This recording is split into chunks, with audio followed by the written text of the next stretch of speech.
All right, I think we are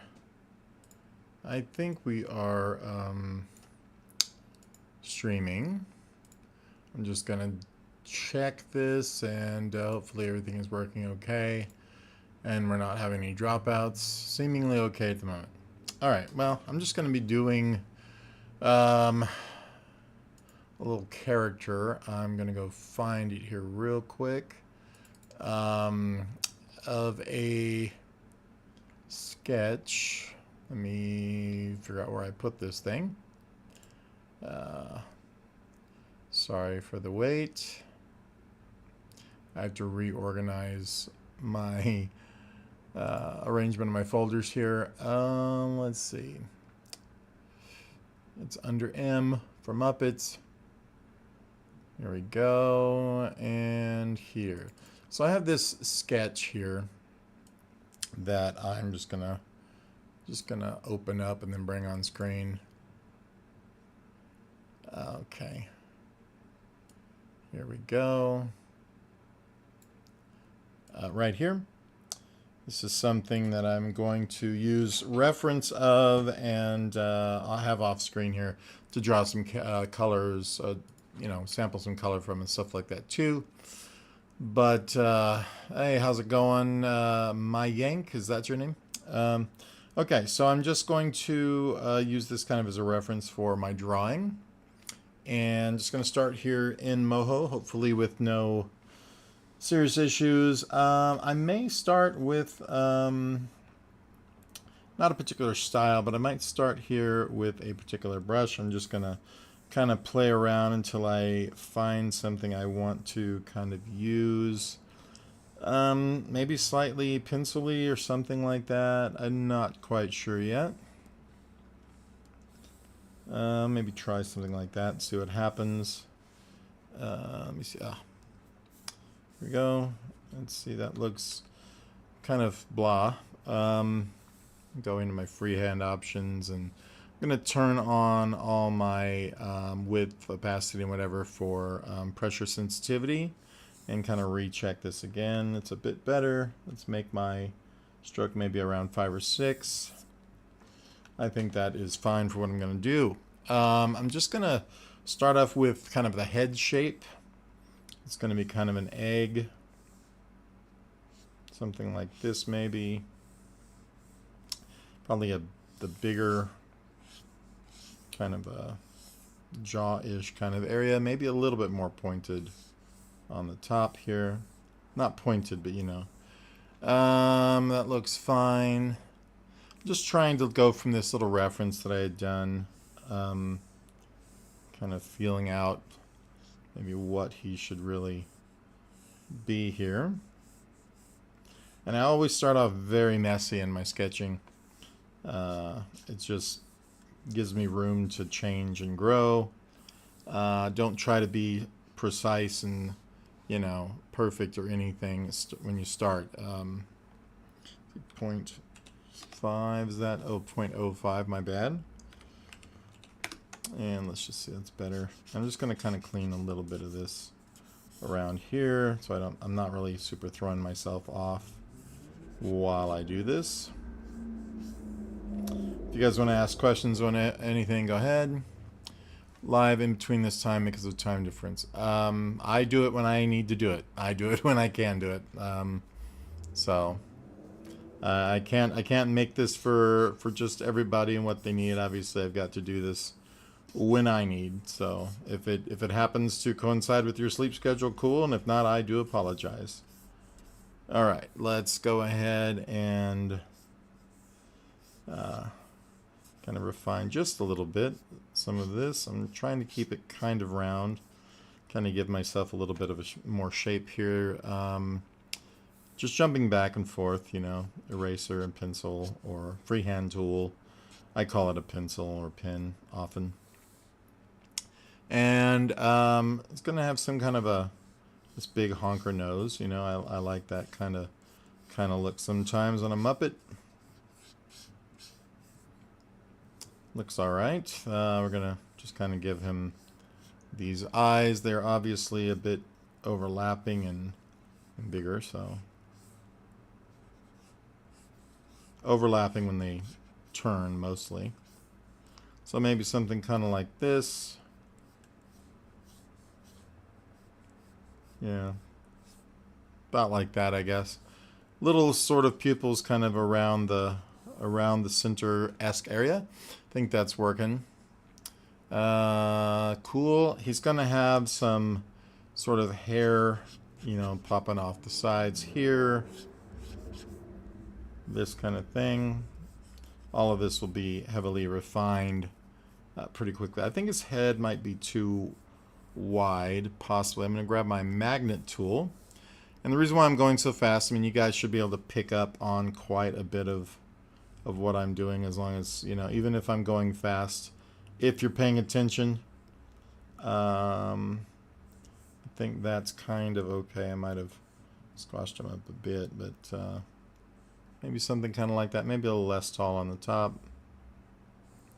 I'll adjust the eyes here shortly. I think that's okay. Let's go jump back to my drawing here. Not bad. We'll take the magnet tool, make it even smaller. Pull around just stuff like the pupils a bit. Just trying to get him in a decent sketch here. Decent look. I think that's probably okay. It's hard to see when it goes green like that while you're working, but it's fine. This is just the sketch after all. And some scraggly sort of eyebrows here. Not sure why I'm having some issues there. Something like this. I think my smoothing or something might be turned up a bit much, maybe. I don't know. Let's take that, and for the sketching, turn that all the way down, and just kind of jump in here like that. Not bad. I'm gonna sort of black these out just a little bit to get the same vibe. I think that's fine. I almost think the whole thing's a little too tall now. So with our magnet tool, once again, I just ramp that up quite a bit just so I can grab almost the entire top here. Just sort of pull that down. I think that's a little better. Maybe even the chin up. Just looking for a particular shape mostly. So I think that's all right. Cool. I will refine, obviously, much more than this. Much better than this. Body's going to kind of come from here. Looks like there's a little bit of lag going on in my lines here. I'm not sure what's going on with that. Could be the type of brush I'm using too. It has a little trouble. And then of course a few of this kind of thing happening maybe off the top. This is going to be an open kind of mouth here right now. Hopefully that makes a little sense. He's a bit Grover-like, but not completely. I just wanted to do something simple, you know what I mean? Which is best, Moho, plasticity, or Blender for 2D animation? Well, you cannot do animation in plasticity. That's for modeling, and it's for like parametric style modeling. Blender can do 2D animation, but it's a completely different way. You can now with Moho export out Moho stuff and have it apply in Blender, believe it or not, which is something I'm really looking into. But Moho for 2D is the best. I hold it above everything else that is out there for 2D. So there's your answer. That's why I teach it. That's why I use it. That's why I love it. Everything about it is better than everything else, in my opinion. Okay, so with that, I'm just going to not go too deep into this sketch. We're going to create a new layer, and we're going to start actually making the character here. So on layer 1, I'm just going to rename that to sketch. We're going to take it, and I'm going to knock down its opacity a lot to about, you know, I don't know, maybe 25 or so. And now we're going to draw our stuff over the top of that sketch. So here we go. And I'm going to probably go ahead and use my add points tool.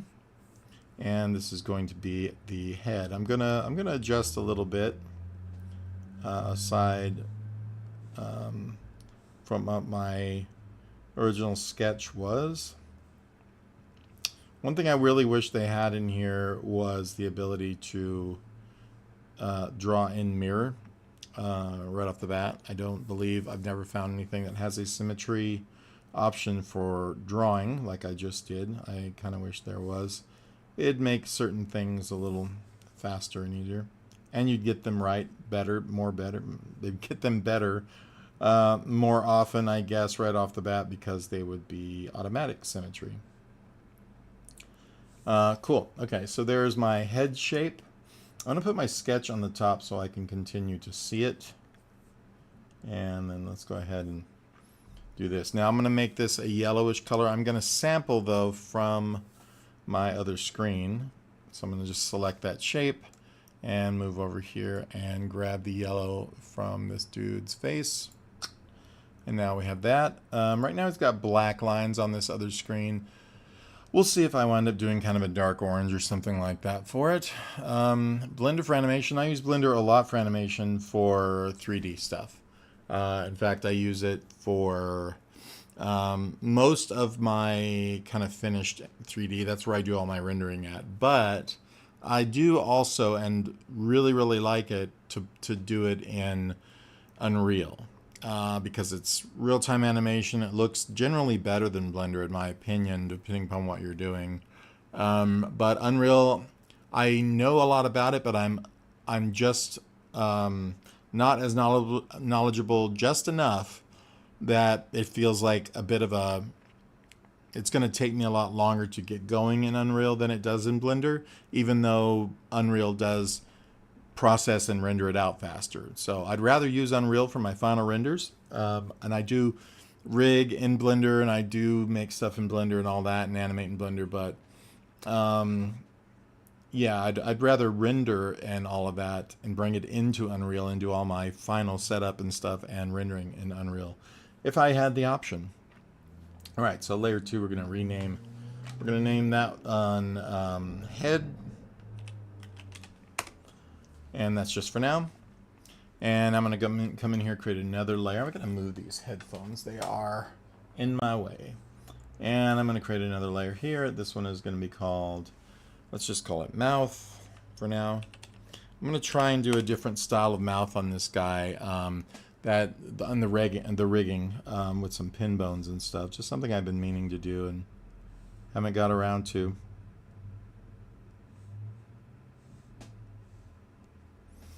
And I'm going to come in here and sharpen my corners of that mouth down.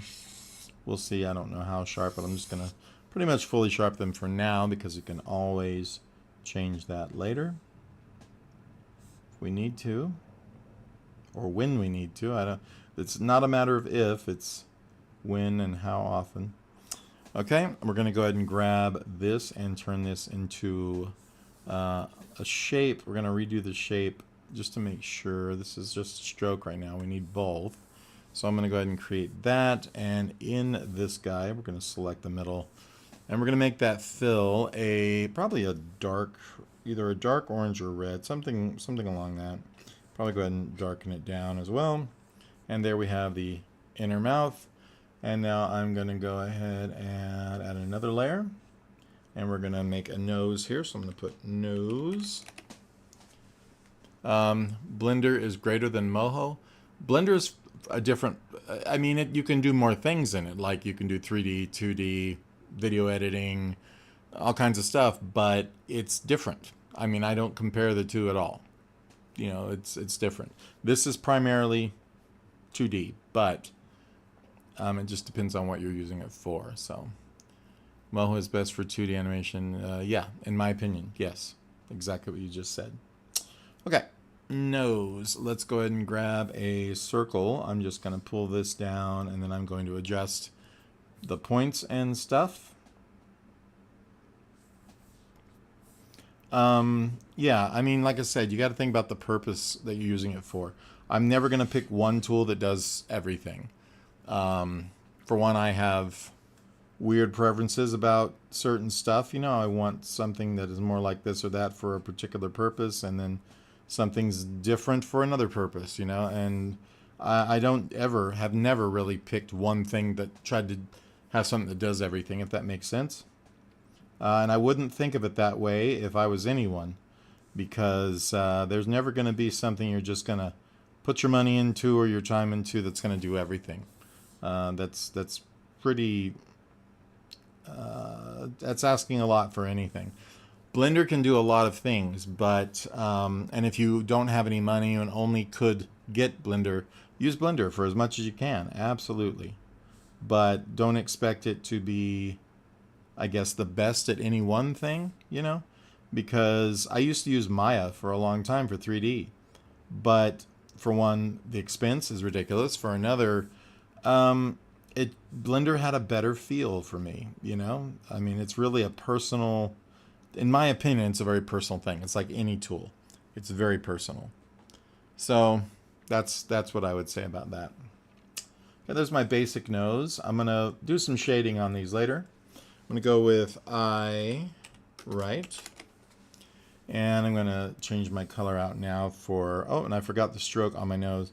Let me fix that real quick. So the nose, let's just select the shape, turn the stroke on, and we're good. All right, now back on my eye right, we're going to grab that, and I'm going to come in here and do a white for now. We could make it a little yellower later, but I'm just gonna make some, oops, I messed up, hang on. There we go. And I'm just gonna draw this around until we get this to connect. And I will duplicate this shortly. I probably used a few too many points for my liking. I just want to make sure I had the shape I wanted without having to mess with it too much. I think that works perfectly there, though. We have a stroke around it. Let's go ahead now and duplicate, not duplicate it, but make another layer for our pupil, right? And this one will be a little bit advanced or different than what I typically teach how to do the eyes, because I was watching a tutorial from another Moho artist this morning, and she said that she puts each one of her pieces in separate folders first and then puts them together in another grouping, because it gives you more freedom later on, and it made all the sense in the world. So I'm going to put the nose real quick above everything there, and now on my pupil we'll go ahead and draw that out, and I'm going to make sure my color is black just to save time. And we're just going to draw that down like so, and I'm going to zoom in here and get that shape better,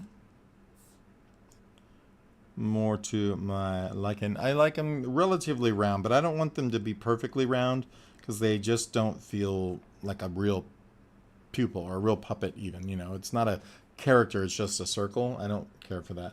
Okay, so with that pupil there, I'm going to go ahead and take my eye and group it to itself really quick. It's like using a null object on in After Effects or something like that, or even in Blender. It gives you like an extra control handle outside of your actual layer. So we're going to go ahead and go with group selection on that to group it to itself. I'm going to put eye there, and I'm going to say pupil. I'm going to group it with itself as well. And say pupil, rename that, and then I'm going to grab that group and this group. I'm going to close them real quick. I'm going to grab both those groups. I'm going to right click, and I'm going to group those in a group and call this eye right, because that is the right eye. But now you see when I open these, they have their own group for each part, and you can manipulate that separately from manipulating like the shape of the pupil or the shape of the eye. You can actually manipulate the group. It's very smart. So on the eye right, I'm going to reset my origin point. The pupil, I'm setting the origin point on the group here. You don't have to do that. That can come from the original center. But in all honesty, I kind of like doing it this way. And but you know what? Before I do that, let me leave that kind of in its default just for a second. The pupil, though, I am going to do one right in the center of the actual pupil, and the eye, I'm going to do one for it as well. And but when I duplicate these, you kind of want to leave these centered. You know what? It doesn't matter. Never mind. I'm just going to go ahead and center these there. I've already got one for the group. That's what counts for the duplication anyway. All right. So anyway, we'll close those up. I'm going to go to the eye right. And of course, we're going to duplicate that, which is the entire group.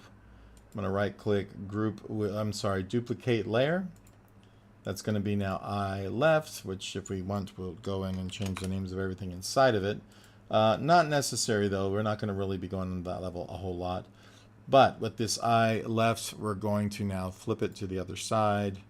And then I'm just going to drag it over. Now, to get that perfectly flipped when you do this, that group layer that I did, I should have left it centered. But it doesn't matter. This is a Muppet, for crying out loud. It's fine. All right, perfect. Just like that, we have our eyes. And now we're going to need we can do the body if we want, but we're going to need a little cheek tufts, our eyebrows, and the hair on the top of the head. So let's go back to the head layer, and I'm going to go ahead and put the little hair at the top of the head. And if you notice, my origin is off. I'm going to go ahead and fix it while I am here and just stick it right about there, something like that.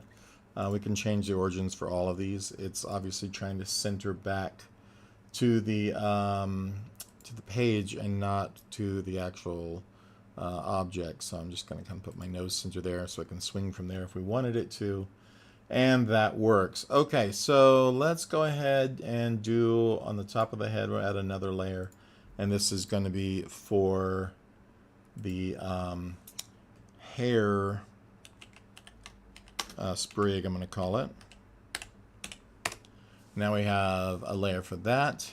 And I'm just going to probably freehand, because these are really just single hairs. So might as well see if I can get away with just kind of freehanding these.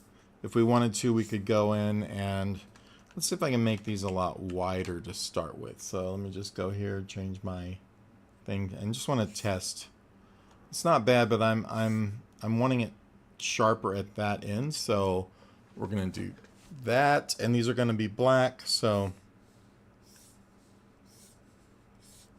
sort of random, kind of stuck around. Looks a little like Bert though, now that I think about it. So I'm going to make these a little bit flatter, maybe like this.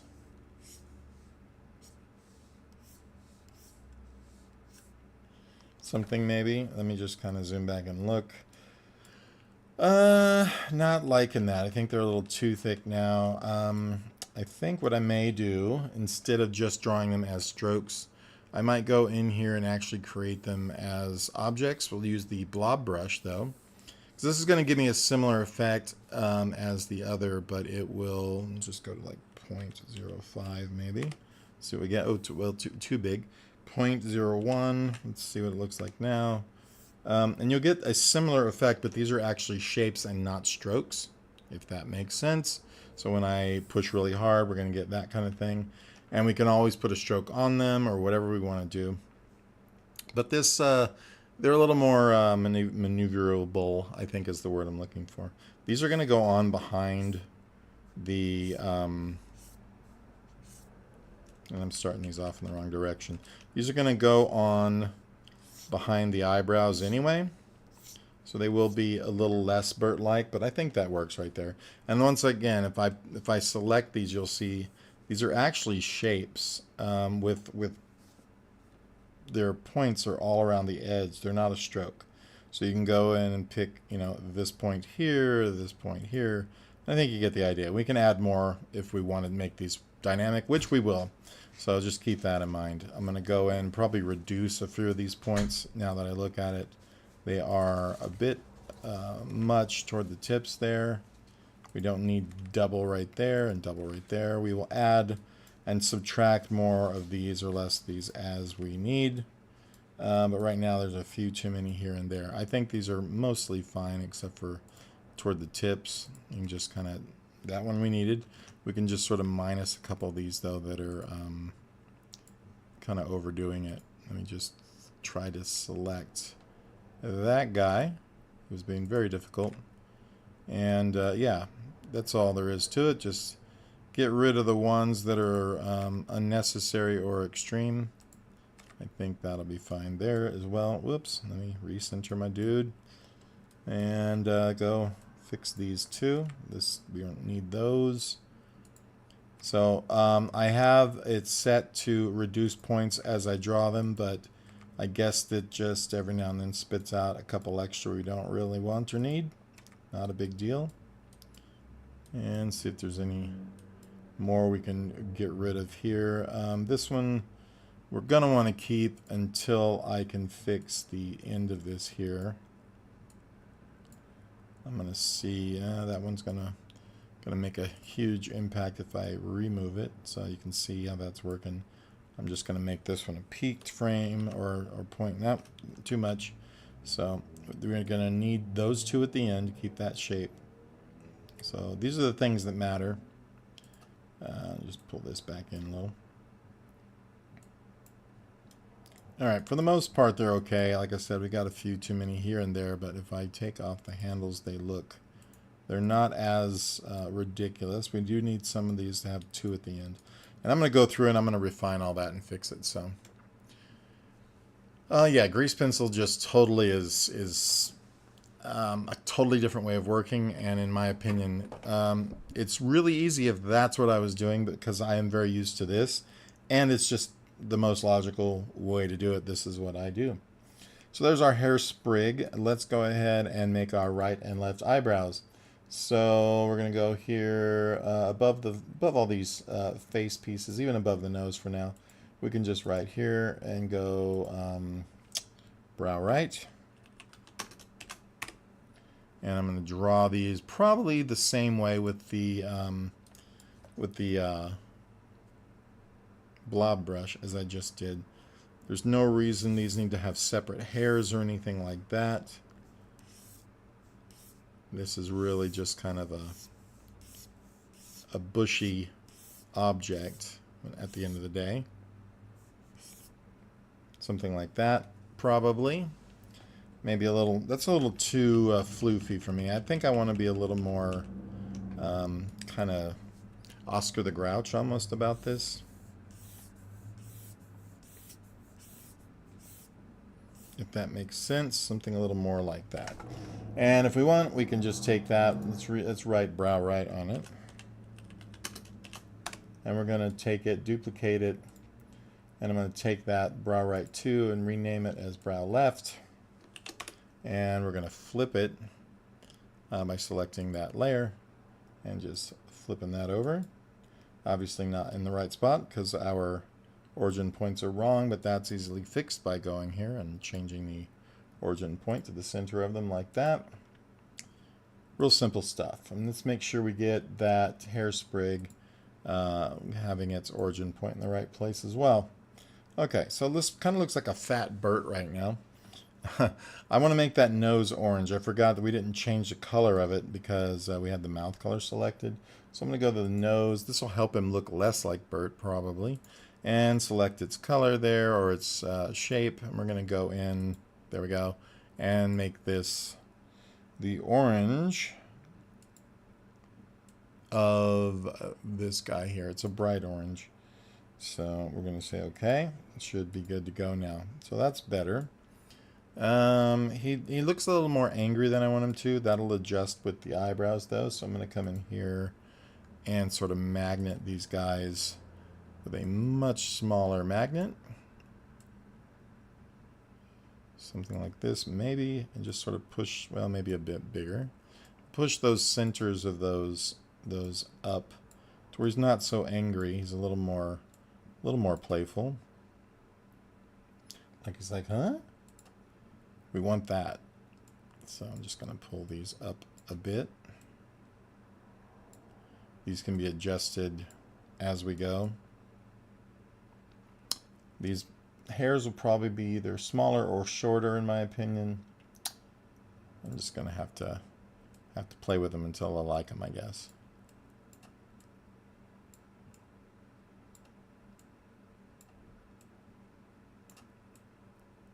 A little unwieldy here and there, but this is just how it goes. I'm gonna have to add a couple of points here and there as well to change their shape or to make them more adjustable until we get some bones.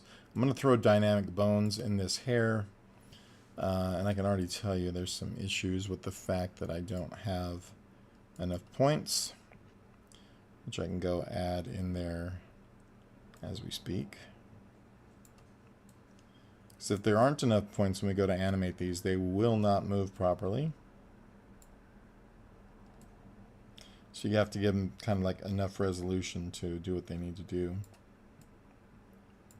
And now that I've, you know, moved them around with the magnet tool, they're kind of wonky anyway. So, you know, I need to adjust them anyway. Not a big deal. I need to really use my shortcuts when I'm doing this stuff too, because it would save me tons of time. This is T, G. T, G, and A are your main ones.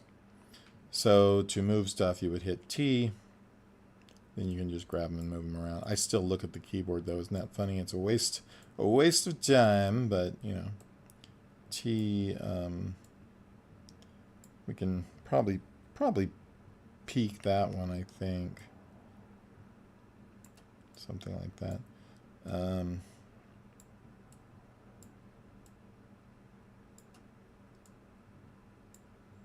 All right. Probably peek all of those tips now that I'm thinking about it. They're going to give me some problems. Let's get rid of that one. I'm just going to Control M that one to reset its curve. This one will delete, and then I'll figure it out here by adding another point. That goes up here. Probably peek the end of this one here. I'm just kind of making some choices, you know, adjusting and kind of sorting how I want that to essentially be in the end. This one can be there we go. I'm just hitting Control M to kind of reset these curves here. And it kind of puts it back, and it kind of flattens the curve. It leaves the curve, but it makes it kind of what it's supposed to be, the original standard, or original positioning, or curvature, or what have you.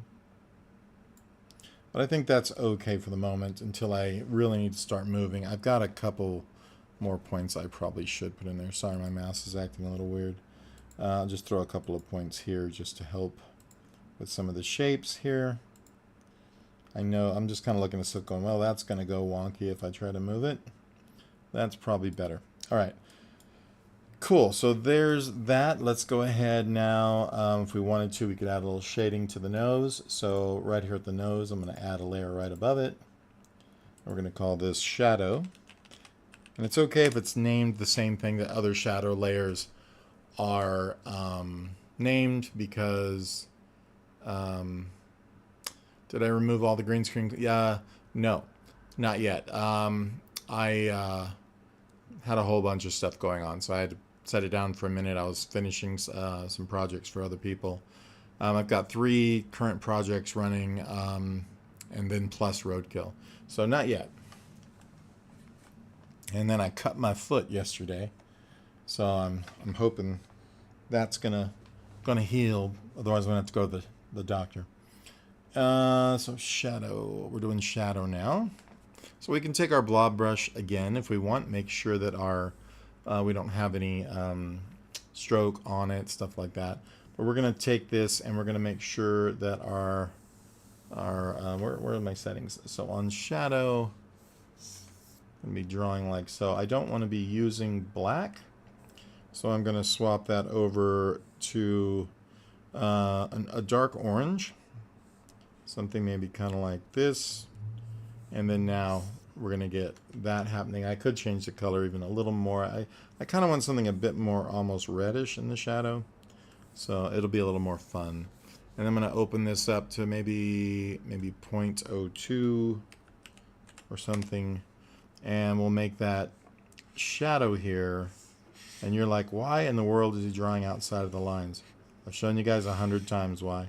We're just going to do like that. Okay. And then come back in here, select it. Delete some of these points that maybe are unnecessary, like those two. Can reset some of these curves if they're a little too jagged and janky, like that. Even here, let's get these nice and whatever, settled, or get rid of that one. That's fine. It's not going to show anyway. I think those are all okay. I'm just going to get rid of that. That's fine. So it's hanging over because we're going to take the nose and the shadow layer. Shift click, right click, group with selection. We're going to make this the nose group now. And double click it, and in there we can of course turn on our masking. And we say okay, that shadow will become clipped here. Let me make sure that worked, which it didn't. So hide all. We're going to say okay, and it's going to clip that down. And now we're going to go back to the nose, make sure we turn our strokes back on so we can see those, and say okay. And now we're good to go. This does kind of act a little weird on some of the stuff if you have a janky brush. We'll see how that looks in the rendering in the end, but for now I'm not going to worry about it. We're going to make another shadow here on the head, so I'm just going to select the head and go back to our blob brush. I'm going to make it just a slight bit bigger, maybe 0.04. And then we're going to make the shadow for the side of the head. Like that. Doesn't have to go out that far. In fact, you can take your eraser and come back here and chop off your blob brush with that. It's one of the great things about that brush. And now we have this. We're going to come in again. Whoops, I did something stupid. I put the shadow layer on the head layer. So what I'm going to do is select it, edit, cut. Boom. I'm going to go in and create another vector layer right above the head, call it shadow. And then Control V, paste that shadow back on there. Now, we're going to take both those, right click, group with selection. And I'm going to select that group, name it head. Double click the group, go into masking, hide all. Okay. Clips it to it, go back into the head layer there, which is the bottom one, and exclude the strokes. So that will now bring our strokes back, and we have our shadow and everything else. So what do we have here? Do you think AI generated multi-view character can be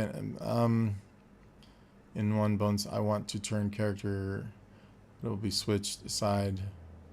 I mean, you can use that stuff if you want, like from Illustrator, they have that. You can look at it from the side, generate a side pose, stuff like that. I'd rather just draw it myself, honestly.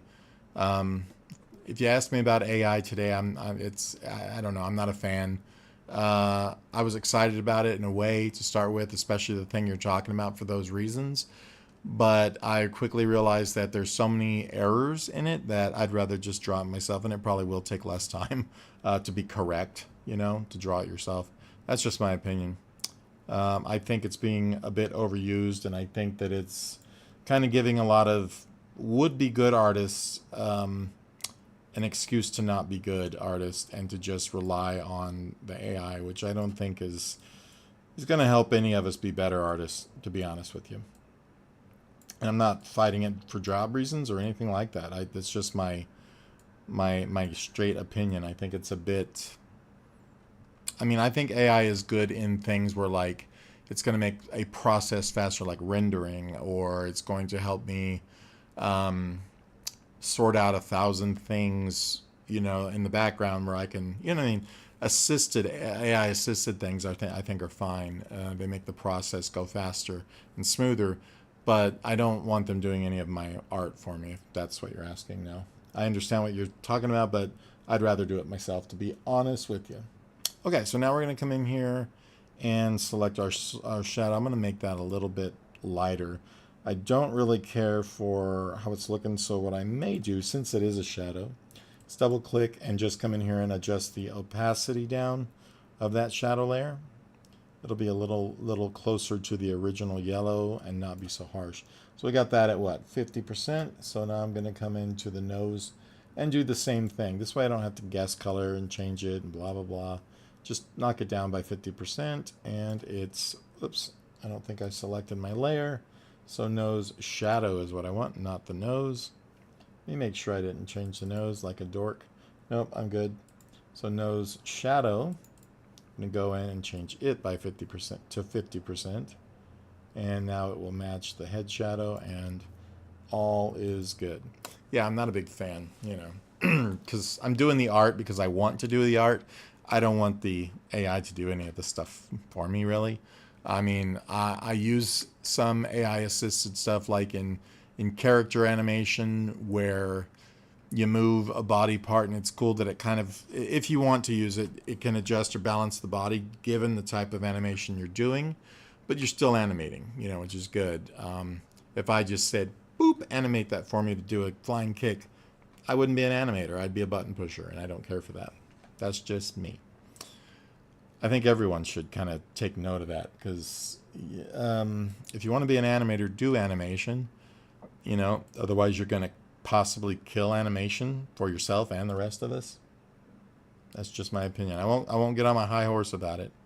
It's just kind of where I'm at these days. I've gotten sick of looking at all those animated cat videos and animated AI, all those things. They just are. They're not even all that good. You know, some of them make me laugh, but they're so flooding the market. I think it's probably hurting it more than anything. Yeah, and even if they get it perfect, what's the point of doing AI animation if you're not doing the animation? I mean, you're not an animator if you're using AI to animate. You're just not. Any more than I'm a martial artist if I make somebody go fight for me. I'm not the martial artist. They are, right? So pat on the back to the AI. You're still not an animator if you're animating with AI. Okay, I've used it for backgrounds though, don't get me wrong. But I don't call myself a background artist either. I have used it. I mean, I make my own backgrounds, but I have used it to make some backgrounds in a pinch. So I'm not being a hypocrite. I'm just saying I think that if you're going to be an animator, be an animator. You know, do your animation. All right, I'm going to check on something here on my nose layer. I'm going to double click it, and I'm just going to come over here and look at our vectors here. I'm going to go noisy outlines, and you can see how this gives me this warbly nose or warbly outline. This is kind of works like boiling, but it moves the line around instead of just boiling. You can also go with extra sketchy on that. You can also add a number of lines. So if we add like, you know, 16 and say apply, we can look here when this rolls.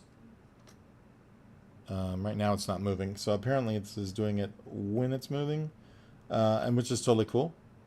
I don't have that on an interval. Animated noise, my bad. You can see here this will do like so. Extra sketchy. You can do this only every 2 frames, and it makes it just a little better or a little more, you know, less hyperactive. But it's up to you how you want to do stuff. But this is an option, you know, for this. And if you want to offset your lines from each other more and more, you can get this. But it's got one single here, so depends on the brush you're using, from what I understand. So I'm just going to say cancel on that. What I would do in this case, and I think I left it on, hang on, turn off noisy. I would go into the brush and do that myself. So we'll go in here and just maybe check on how my brush is going, and then you could turn on your line boil, which will make it move. And if you put this at 0 frames, it will only boil while you're moving it and be stationary when you're not. That's something I get asked about a lot. So let me just kind of see what this is going to look like if it's boiling. Not much, or not at all, for that matter. I know if I do put a movement, which we can't do right now because I don't have any bones or anything into this, and I haven't made any keyframes. But I just wanted to screw around a little bit and see. Let's turn on the line boil though, and just say, okay, now it will work. Evidently not. Cool. All right. Just checking. See where we're at. I don't know why it's not taking this. Not sure why it's not. That should be boiling when I click this. But it is not. Maybe it needs to be on frame 1, and this should be set to like an animated effects here, but it should be working. I'm going to set it to 2 just to see if we can get something to happen. And no. Don't know why. Not sure why that's not working. It usually does. Anyway. I'm not real happy with the outline anyway. I'm probably going to switch all this back to some either sketchy or standard just until I'm done, and I can change them all after the fact. Let's just see what some stuff could look like here, just for the heck of it. I know I'm being random right now, but sometimes I want to be. Am I not selecting my shape? That's what it is. So we go into here. I'll bet you I can get this to line boil now if we were to select that, because yeah, there it goes. So you get the idea. I didn't select the shape. I forgot you had to. I was trying to select the stroke and make it do it. Select your shape. So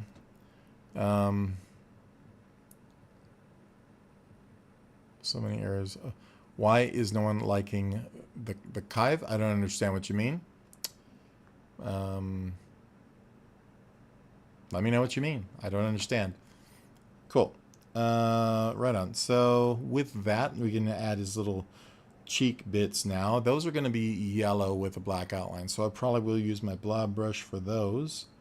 Let's go ahead and and I wanted to, on that brush, if it's going to have line boil on that shape, let me select the shape again, which it already is selected.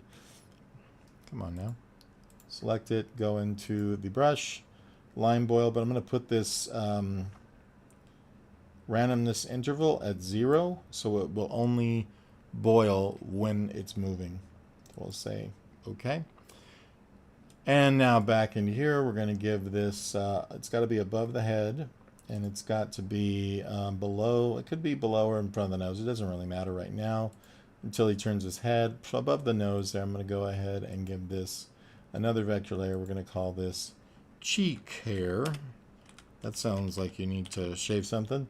Cheek hair. Cool. And we're going to say cheek hair right, actually. And now I'm just going to use the blob brush and do the same thing. Sort of just pull this out, making sure we are... That's our nose color, so we need to change this. I'm going to do this because I can't sample color from this particular screen we're drawing on. It's a resolution issue with 2 monitors. I am going to select the head. This is how you would do that. I'm going to select the head, boing, with my shape select. I'm going to come in here and copy the color just by going Control C because of that number right there. We're going to go back into our cheek hair layer.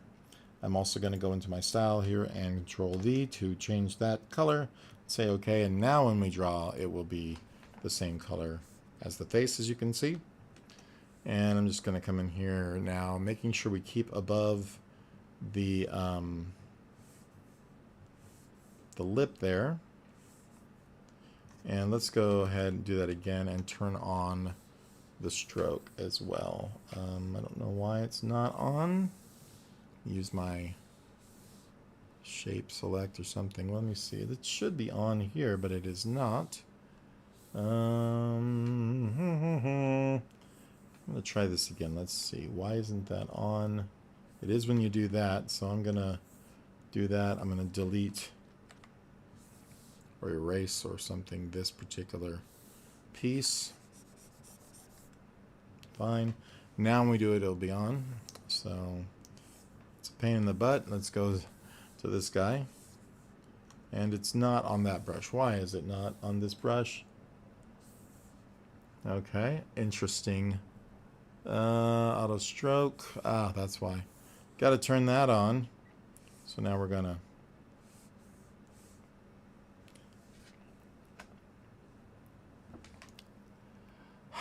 all right, let's take a look.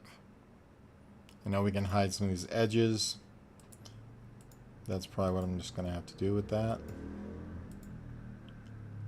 But they're still definitely not the shape I wanted.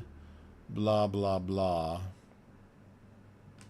So what I think I'm going to do, instead of trying to do this the easy way, this says use pin pressure, of course. If I go lighter, we're going to get a better version of that, but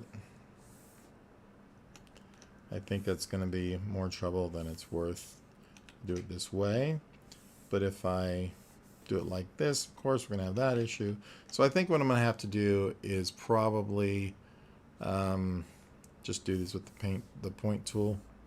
Not what I wanted to do or how, but it does work.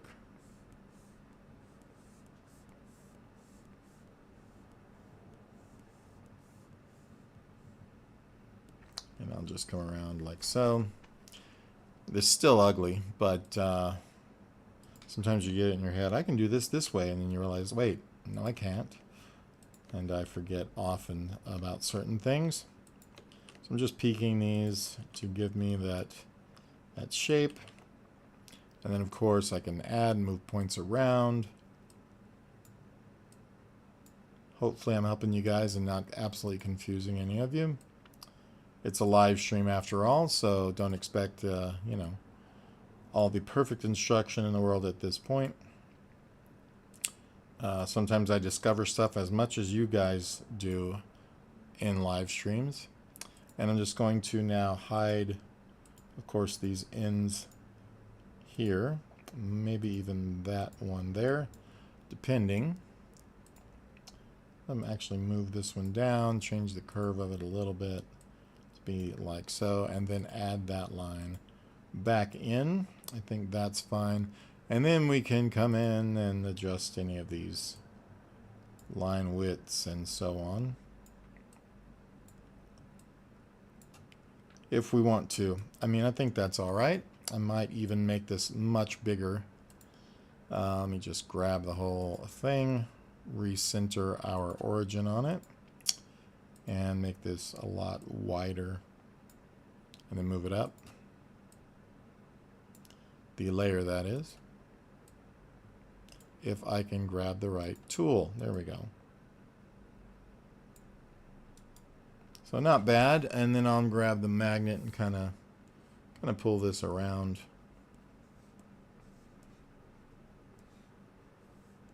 Gonna have to adjust a couple more bits and pieces here. And hopefully that's looking all right. Might have to add a couple more sprigs to make this cool, but we'll see. I'm fighting my own tools right now. Not happy about that, but it's all right. It happens.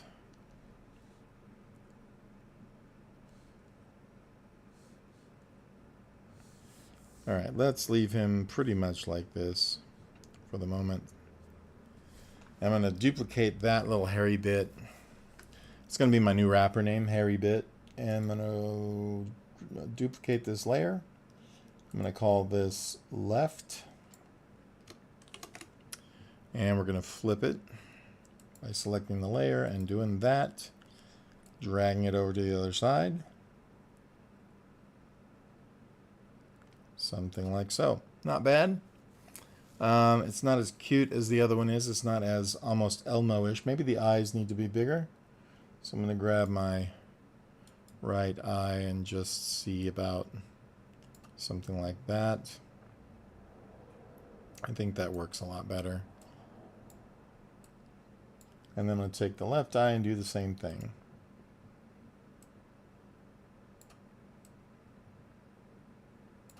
Yeah, that's definitely better. He's more cute now, I think. Cool. I think maybe on this head shadow, I could probably adjust the shadow around just a little bit more. Be a little more underneath. I think that works. Shade this off a little bit more that way too. Works for me. Making sure that this shadow does not extend too much past that. All right, I think we're in business. What do you guys think? Yeah, it's one of the best, man. I gotta tell you, Moho is the easiest way to do this by far. Plus, you have the most power. Things about the shape creation that are frustrating. What are you having problems with, Chris? All right, so let me see here. I'm going to save this guy real quick. And hopefully I can move this over. Let me see. I'm going to put this in the right folder real quick while you answer that question. Yeah, what are you having problems with the shape stuff? So I'm going to call this, what do we call this guy? Elmer. Why not? He looks like Elmo, but he's not. He's just yellow instead of red. Okay.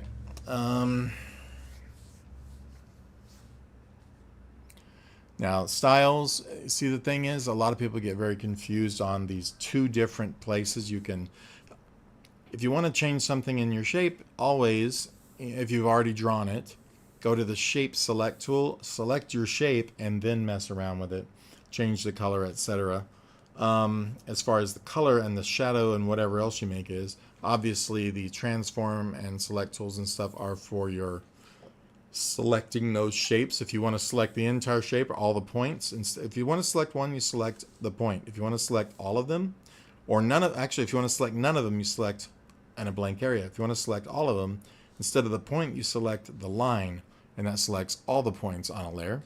You can always select the layer as well, which kind of does the same thing. And when you are going to do the coloring for this, if you want to change the color, you don't change it in the style panel, because that will not change it on your shape unless your shape is selected. So you click on the select shape tool, select that shape. If I can find it, that's the shadow. Let's click on it. It turns into the checkerboard, and then you can change it either here or up here, if that makes sense. So I hope that helped. I have videos on my channel. Look all over my channel. You'll find them. A lot of them are in the tips and stuff like that. So if that helps, look on my tips and on my videos there. There's tips 2, I think, is where I recently posted something exactly like that. Okay, cool. So that one's all right. The brows feel a little bit small to me still. If we took those, went into our magnet tool, maybe pulled those slightly out to make them a little more exaggerated.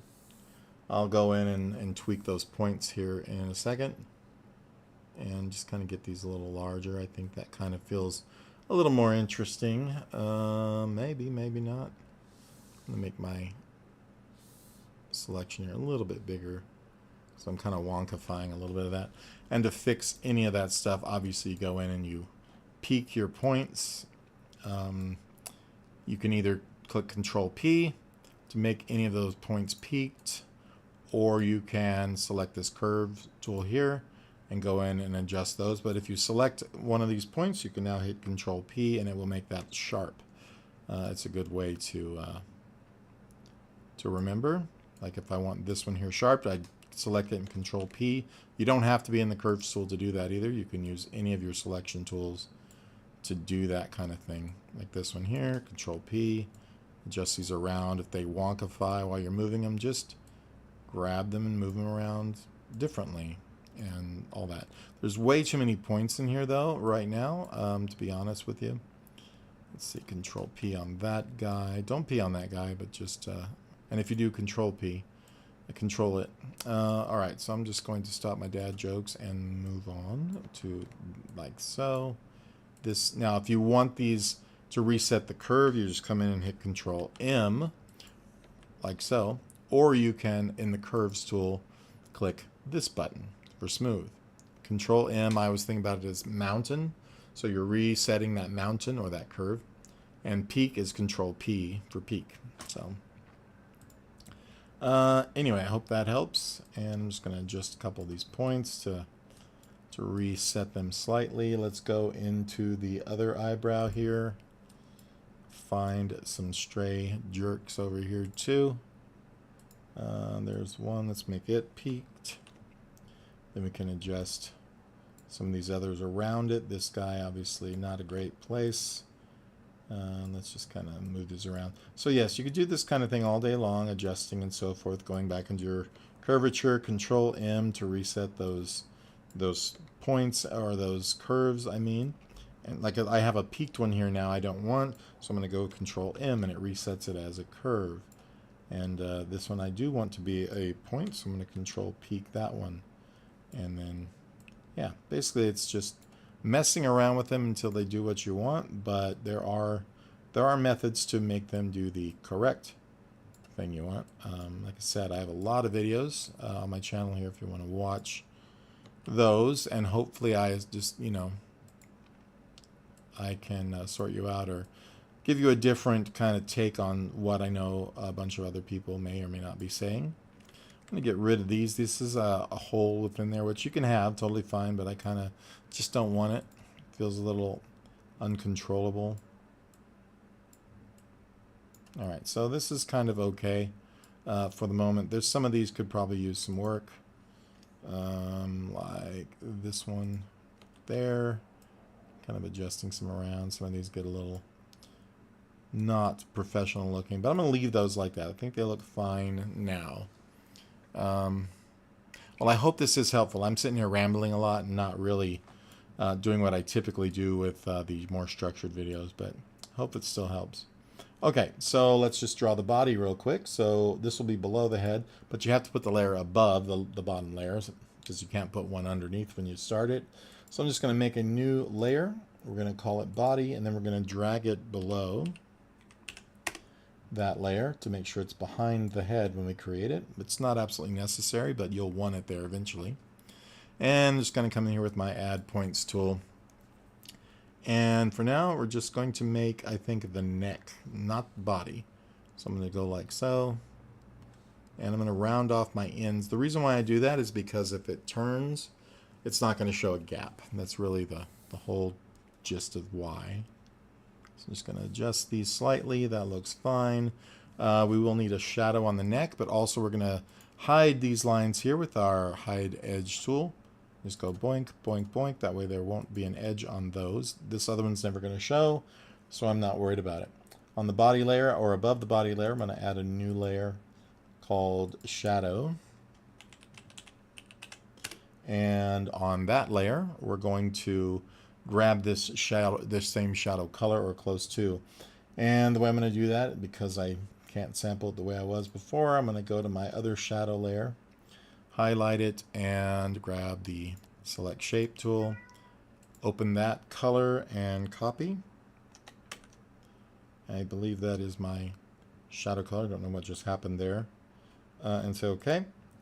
And now, because I know that's going to be at 50% opacity, it'll look weird when I put it on here to start with, but then I'm going to change that opacity of it. So I'm just going to come over here and make a shadow shape that I would want. It's going to go outside the lines, but that's totally fine because we're going to mask it. Also, it has a stroke, which we don't want. So I'm going to select that shadow layer, turn the stroke off of it. I'm going to go in here, double click that shadow and make sure I turn the opacity down to 50%. And then to trim this to my layer, I'm going to group the body and shadow layer, which is really going to be neck. Let me go ahead and change the name of that so we don't get confused. Neck. I'm going to grab the neck and shadow layers, right click them, and group with selection. We're going to call that neck. And we're going to double click the neck layer, the group, go into masking, hide all, and say OK. And that's going to clip that down. But we want to make sure we get our strokes back. So we're going to go back in here into the neck, masking, and exclude strokes. OK. So now we have the similar neck.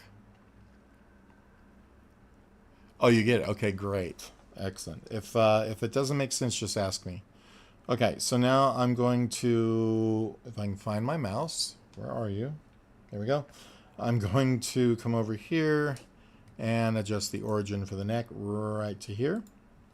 I believe the head is correct. Let me make sure the shadow is here too. The shadow of the neck should be here as well. My cat is freaking out, sorry.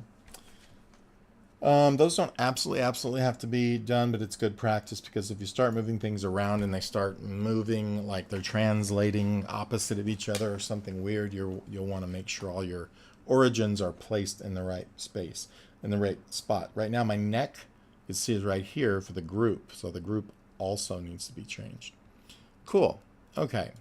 And the reason why you do that, because if you go and select this layer now and move it, you'll see your neck rotates from that origin point. It doesn't matter a whole lot, or it can, but not primarily when you have bones, but you'll want it that way anyway because it could throw off other things. And you might want to rotate that layer, and it will move unexpectedly if you don't set your origin points. If you've ever done 3D, this completely applies in 3D the same way. So let's make our body. I'm going to go ahead now and create another vector layer. It can be above the neck. In fact, it probably should be. I'm just going to go with body, name it that. We're going to draw it out. We want to make sure, though, we're going to be either using the color for the head already, or we're going to have to, change it to that. If you want to change it to that now, it's easy enough. If you can just use your eyedropper here and drag from this part of the face. I don't have that same color open, but what I'm going to do is drag my eyedropper here to the original artwork that I am using for this, and it'll be close enough. And same difference. So I sampled it before I started drawing. And now I'm going to use my add point tool and just start making the body, but not the arms. I'm just going to come down to here. I'm not going to make a full body. And we're just going to kind of do this kind of thing, round it off a little bit. And those edges you're not going to want to see. We go to the hide edge tool and just turn those off for now. If you have something that looks a little weird or the lines aren't the same, just adjust it. You can also adjust the curvature here, will help with this, but that looks like it's a line width issue. So I'm going to select the whole body and then adjust the stroke there. You can also go here to your line width tool and adjust it per point. But I think this needs to be thinner all the way around like that, and it's much better. Click away and it's good to go. If we want a shadow for the body, obviously we're going to need to add another layer above it. Call this shadow again. The other shadows that we've created are inside those other groups, so we don't have to worry about anything. Not that you have to worry about it, but just stay organized. You don't have to worry about it. This one will be shadow, and we're going to draw that shadow using the shadow color from the other layer, which I now have to sample in my other way. So I'm going to go to, let's say, the head, grab the shadow there. You can go to the neck too, now that I think about it, but it doesn't matter. With that selected now, that's the color. I'm going to open it up here and just go Control-C to copy. Copies that number. Go back into my body shadow layer.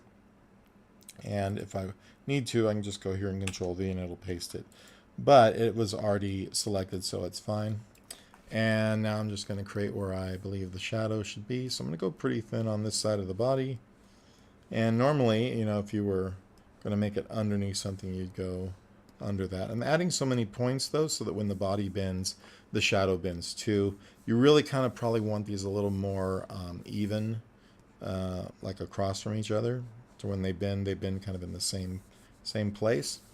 We're going to go ahead and, like I said, turn the stroke off. So we select the shape, we turn the stroke off, and we don't have that anymore. Well, now we're going to group the shadow with the body here. We want the shadow on the top. Right click, group with selection. We rename this layer body because that is what it is. And whoops, sorry about the banging around. With that, now I'm going to go double click the body layer, go to masking, hide all, and OK, and it'll hide this. Obviously, it doesn't look the same color because it's still too opaque. We're going to go down to the body layer and make sure we go into masking and turn our exclude strokes back onto where our outlines come back. And then now we are going to go into that shadow layer and double click it. And we're going to come here to opacity and put that at 50%. and it'll be the same color as everything else. If this is too roundy, something like this happens, you can just peak that top one or add another point is another way to handle that. But I think in this case, adjusting its curvature, you know, kind of peaking that out manually will be the better choice. So cool. There we go. That's his head and body. An arm is going to be essentially the same exact thing. I'm just going to put like shoulder arms. I'm not going to give him hands in this particular video. So I'm just going to make another vector layer on top of the body. We'll call this arm right. It's the same exact process. We're just going to come in, and I'm going to do the arm as one piece here. I'm just going to draw that out with our add point tool. I'm going to go a little over because this will be kind of like behind the body eventually. You can drag that, in fact, and pull it down behind the body, not in the folder, but behind it like that. And then you can see it sits here behind the body. Once again, we can grab our yellow color. I'm going to sample from this other image again. And you can't change this though. It's not changing on my arm here, right? Because you have to select the shape first. We can also bring our line width down there. But you select the shape first, then you can sample or change the color. And now it'll change. I had a guy who was, you know, I was teaching some stuff too that was really confused about it. He does his own channel, does his own stuff. But he was a little confused on the order of doing things, you know, with that. And that has to happen in that order. You have to do that first. I'm going to adjust this color a little bit. It's a little too saturated for my taste there. Let's kind of go kind of like that, I guess. Anyway, there's our arm, our fake arm. We can also put this behind the neck so that it's not showing like that. And that works. You can add a shadow to it the same way. I am going to duplicate this one. And we're going to need to obviously change our origins and stuff. But I'm going to flip this one, the new one, over to this side and move it. You can see the origin is off because if I were to rotate it, it would do it from way up there. So don't do that. Change your origins. I'm going to pull that one back in here, and we're going to put its origin using the Set Origin tool right here at the top where it's supposed to bend from. We're going to go the other arm and do the same thing. And we're going to rename our arm right to arm left. I hope all this is making sense. So now, if we were to animate just using layers, when you move your arm, it will move from the shoulder joint. Same way with the other one. It should move from the shoulder joint. And you can see different places you grab this layer. This will scale it from the corner. This will scale it up and down. This will scale it side to side. And if you go to any of these bars, you know, that are toward the outside of the layer there, that lets you rotate. So hopefully that makes sense. Looks like my little head hairs might have a little too much thickness on there on the outline. So we'll go here, cheek hair. We select the shape with the shape tool, the select shape tool. Select it and knock our line width down a little bit. And do the same thing with the other side. Select the shape and knock that down maybe to 4. The arms might need 1 to knock down to 1 bit, one stroke width, but I don't, actually I'm thinking maybe not now, it's fine. All right, so there's our dude before we have done anything special, any rigging. That's just kind of a quick way of handling this.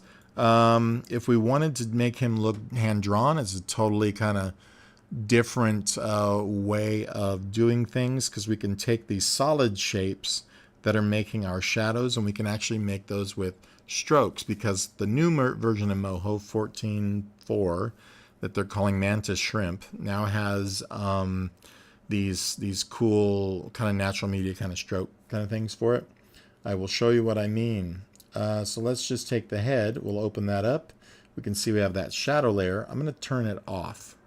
So now what I'm going to do is go in here, not with the blob brush and not with the add points, but with the freehand tool. And I can come in here and pick a brush for this on frame 0 on my shadow layer. Something's not right, apparently. I'm trying to figure out what I'm doing wrong. What have I done?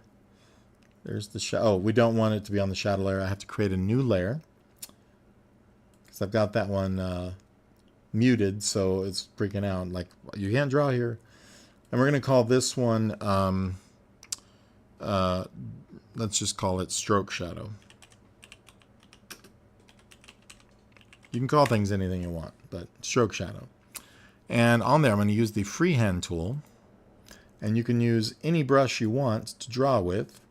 If I wanted to use a brush that looks like this, and you can come in here, obviously, and change your settings and your spacing and your, whatever you got, jitter angle, blah, blah, blah. And if you are using a pen tablet or something, or I'm using a graphics display, you can adjust your hue, saturation, and value based on how much you want that color drift or change. So if you turn up hue and you change the saturation, of course, and the value, I'm hoping this is going to work. You can see this goes from like this green to a black. And this is all set by the colors you have. And you can, of course, change all this. And you can get a really nice kind of shading vibe or color change or anything you want out of that. I'm just going to try and find a brush that has a nice kind of natural media vibe to it. I've created some here. This is my scratchy pencil. I'm going to change the variation down some on that one. You can change the spacing, the jitter angle, the size, whatever you want. And here, I'm going to leave those other things down, but we're just going to kind of look. You can kind of see how that starts to work. Now, if I go into my freehand options and up these, color drift here, if it had it, which I don't believe it does, and I draw, if I were to set that in the brush over here, settings, all these settings would apply, drifting, quote unquote, over that, course of that stroke kind of thing. So you get the idea. I hope it's going to be your hue, saturation, and whatnot. Yeah, I hope that makes some sense. I'm just going to kind of adjust some of these settings to, change things. And if I go in here now, I don't see the color happening either. But it's all going to be based on the stroke, though. So your fill is not going to apply here. If we take a brown, let's say something we want this shadow to be like, I come in here and start. As I draw lightly, it's browner. As I draw heavier, it's bluer. You get the idea, I hope. So experiment with that. It's something I'm not 1,000% absolute familiar with myself. And to change which color comes first, you can cancel that. You can, I believe, swap that here. Well, that doesn't seem to be swapping, does it? I'm trying to remember how to swap that color. I don't know everything, guys. I've used a lot of it. I've not done everything, though. I swore that was clicking this checkbox, but I don't know why it's not changing. It should be, because there's no way to get where that green comes from that way. Oh, I have a lot more brushes than most people because there is a brush pack you can buy. It's like 20 bucks or something, I think, and there's like 100 extra brushes in it. So I recommend it. Let's support Moho now that Animate and all those people are doing their questionable stuff. Where do we get that secondary color? I do not remember, guys. I'm sorry. I can't remember all of a sudden. And it's not letting me just click on something to find that. Nope. I don't remember. I'll be honest with you. I'm very confused about where they're pulling this. Oh, well, you can, duh. Okay, when you adjust the hue, you're adjusting which color it's going to blend. But you can swap those though, and that's the thing I think I'm trying to figure out, which color is going to be in front of the other one. So anyway, so value, it's obviously light and dark, and I would want this one to be kind of a brown to a yellow, I guess. So I'm going to go with my hue here and find a yellower color, like something along those lines. You get the idea, and you can kind of set the point that it changes at. So if I was to come in here and sort of scribble this, and as I let go, it's supposed to be getting more yellow. And the way we do that is in our freehand options. I'm going to turn on smoothing. Well, maybe not. And I'm going to make sure these guys are at a good amount of, when does this kick in? I'm not really seeing it work though, guys. So I do not know exactly how to make that work better, but play with it. Maybe this needs to be turned down more instead of up more. The opacity, I'm gonna have lower as well. The width is fine, and let's see. Doesn't seem to be doing a lot. I do not know why. Let's go super high on these just to get a variation, and that does help.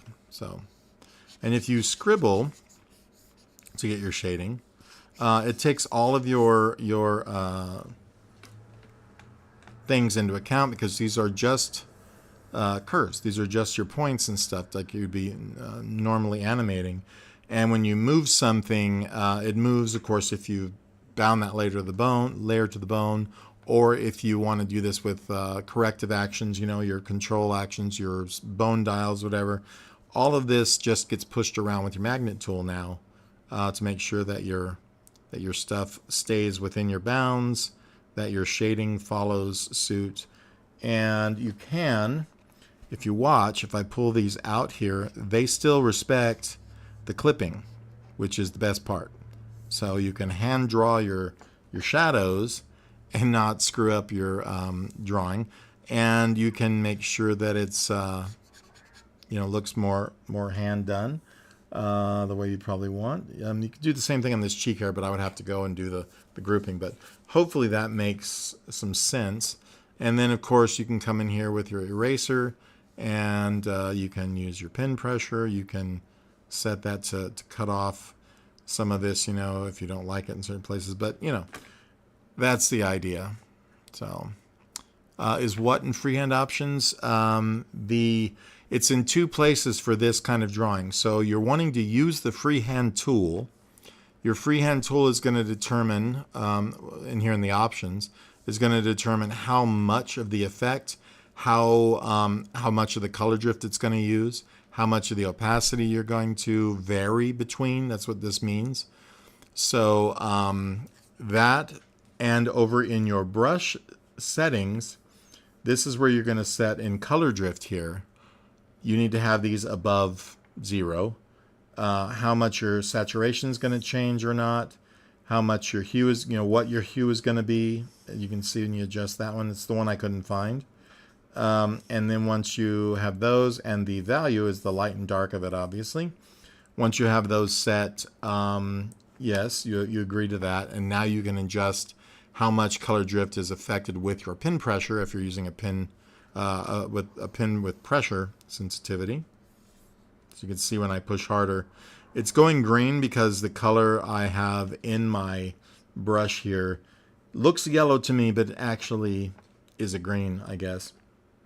So yeah, there's that. I'm not exactly sure why it appears that my brush has changed, which brush I'm trying to use all of a sudden. I don't care for it randomly kind of doing that situation. But yeah, you would come in here, you would turn on what hue. I'm going to go with a yellow. We got to be careful, it gets into the green real easy. The value, meaning how light or darker it is. The saturation, meaning how much color is being used, obviously. And yeah, something like this. So now when I do it, it should not have the green, but it might look green compared to the yellow that's under it. So hopefully that makes sense. If I go back in one more time and I make that hue just a little less and then a little more bright, it should be more to the yellow. when the yellow kicks in.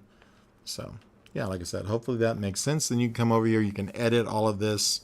Obviously you can select the line and delete all of those strokes. You know, you can push them around with the magnet tool. My cat's really unhappy with me for some reason. Probably because I'm ignoring her, but you get the idea. Get rid of this. Shh. And now when I go back to my freehand tool with the way I have the settings now, you can see that I can come in here and do my shading as necessary. You can make it trail out. You can make it fade off by pushing harder or lighter, depending upon which way you have it set, to get, you know, this stuff. So you can look like you've done it by hand. And then you can fade it in with more pressure or whatever. However you want to manage that situation. Up to you. You can see how that works. And then when we come back in, we can see that these are all still strokes, points, can be manipulated during animation. You can, like I said, use smart bones, smart dials, etc. to control those. If the head turns, you want those to be in a certain position at the, you know, when the head's turned to a certain position. However you need to do it. If I go into the nose, we can do the same thing real quick before I end the video here. Because I'm probably going to do rig this guy in a different video. But you can see here on my nose shadow, I'm going to turn it off. I'm going to create a new layer in there. And this will be called stroke shadow, just so I know what it is.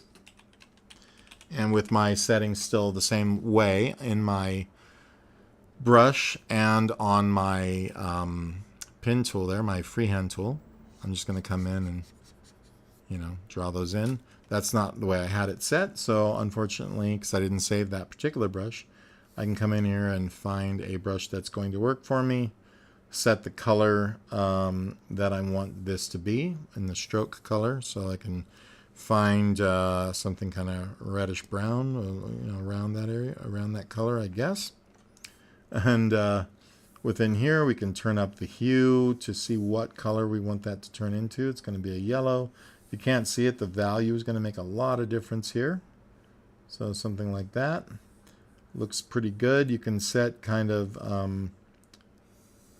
the amount of saturation for it, if it goes really colorful or less. I don't think you can set exactly where that happens on this little example stroke, but it kind of does it in the middle, and it's very depending upon how much pressure you're using. And then in the freehand options, obviously you go in here and you set how that's going to happen here, and then you can come in and draw your lines in. And it's going still from a pretty green color, so that bugs me a little because I can't get that yellow, true yellow, unless I go real low on that side and really push hard. Now you can start to see it kind of works. And if it's not working, then obviously we can change our color into a darker, because evidently we are using this kind of yellow, which I don't really want to do. I want it to not blend as much until I get to the end. So you can add as much sketchy strokes. You can use a completely different brush to do this if you want to as well. So we can see it like that, or we can come in here and now add, let's see, a different brush with the same kind of setup. Let's use something with a lot more, either, yeah, maybe something like that, right? You adjust the hue that you want it to go to. I'm going to go to about there. I'm going to just pull this over. I'm going to knock the saturation maybe down a little bit, making sure this is going to a yellow, maybe not a green, hopefully. And you get another brown color. It's going to the green, though, because the green is, it's hard to see in relation to the color you have. But let me take this down to maybe like a 4, and it should be yellow now. And the lighter I'm drawing, the darker it's coming out, because that's the first color it's choosing, because that's the color my brush originally was. And the harder I press, the lighter it's becoming.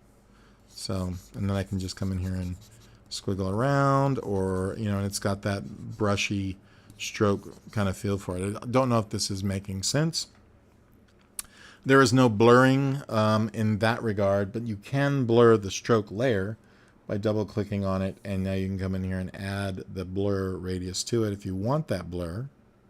You know, that's up to you too. I kind of like it without it because it's going to look more like a natural media brush. But once again, you can go in here and push all of this stuff around, delete points, use your magnet tool to adjust where the lines are. That way when you do like your head movement and stuff, you can